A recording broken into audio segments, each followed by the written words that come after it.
খাঁচার পাখির সঙ্গে বনের পাখির যে তফাৎ, একই তফাৎ রয়েছে সামাজিক জীবনের সঙ্গে বন্দি জীবনের। সংশোধনাগারগুলিতে যারা বন্দি রয়েছেন তাদের কেউ বা বিচারাধীন, আবার কারো বা সাজা হয়ে গিয়েছে। আছেন মহিলা এবং শিশুরাও।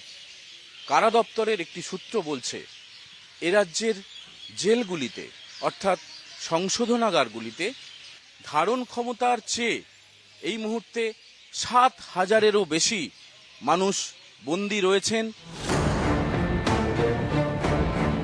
রাজ্যের বিভিন্ন সংশোধনাগারের অবস্থা শুনলেন তো, পরিস্থিতিটা একবার দেখুন। কলকাতা ও জেলা মিলিয়ে রাজ্যে রয়েছে 60টি সংশোধনাগার। 60টি সংশোধনাগারে সর্বাধিক 21,476 জন বন্দী রাখা সম্ভব। সাজাপ্রাপ্ত ও বিচারাধীন মিলিয়ে এখন রাজ্যে বন্দির সংখ্যা 28,539। অতিরিক্ত 7,000 বেশি বন্দীদের নিয়ে নাজেহাল কারা দফতর। সংখ্যাধিক্যের কারণে বেশিরভাগ বন্দীকে গাদাগাদি করে রাখতে হচ্ছে, আর তার ফলে তৈরি হচ্ছে নানা সমস্যা। রাজ্যের বিভিন্ন সংশোধনাগারে বন্দীদের জীবন কেমন শুনে নিন। বিভিন্ন জায়গাতে স্থানীয় সংশোধনাগারগুলো তৈরি হয়েছে, সাবজেল যেগুলোকে বলা হয়, কিন্তু ঘটনা হচ্ছে সব এরা এনে কেন্দ্রীয় কারাগারগুলোতেই ভর্তি করে। এবার কেন্দ্রীয় কারাগারে আপনার ধারণ ক্ষমতার থেকে অনেক বেশি বন্দী থাকে।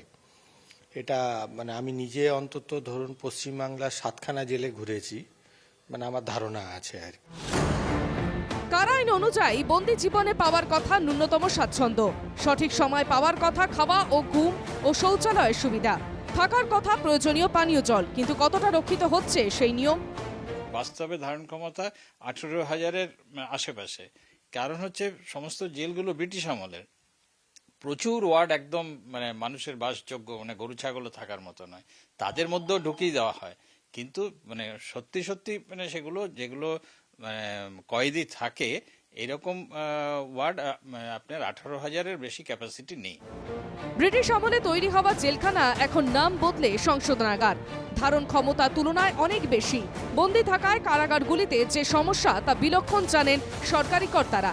তাই জেলের পরিসর বাড়ানোর সিদ্ধান্ত নিয়েছে রাজ্য সরকার।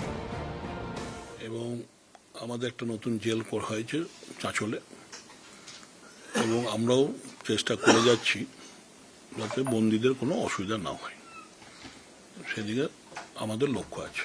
বাড়তি বন্দীদের সমস্যা কাটানোর জন্য এ রাজ্যের সংশোধনাগারগুলির পরিসর বাড়ানো হবে। ক্যামেরায় ইন্দ্রনীলের সঙ্গে দীপঙ্কর মণ্ডল, NKTV বাংলা।